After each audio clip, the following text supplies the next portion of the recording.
Mr. Speaker, I rise in strong support of this resolution.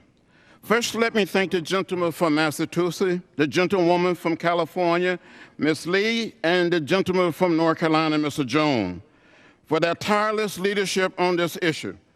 Thank you, Mr. McGovern. For 14 long years, our nation has been at war.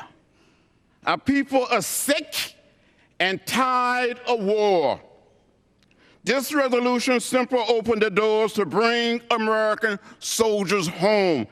Let me be clear. We must maintain a strong national defense.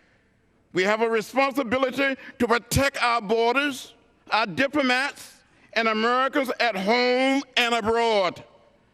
But the end of terrorism is not found through the barrel of a gun or more boots on the ground.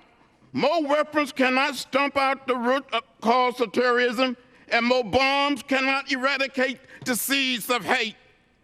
Over and over again, have stood on this very floor and reminded my colleagues that the use of force must not be taken lightly, especially when the needs at home are so great and the sea of terrorism is so vast.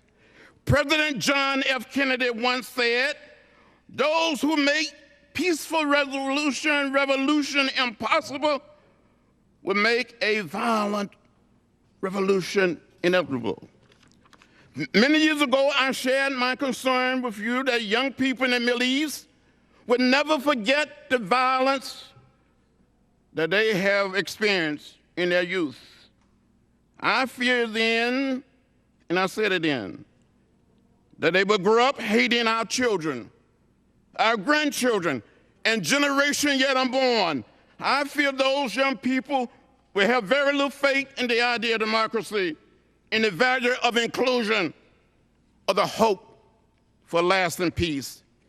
Hate begets hate. As Martin Luther King Jr. would say, violence begets violence. Toughness begets a greater toughness. And we must meet the forces of hate with the power of love. These young people must be our focus. We must lift them up and listen to the regional voices for peace. We must counter the consequences of violence by demonstrating that diplomacy and the spread of true democracy are the most effective weapons against terrorism. Yes, I said it again. Our people are sick and tired of war.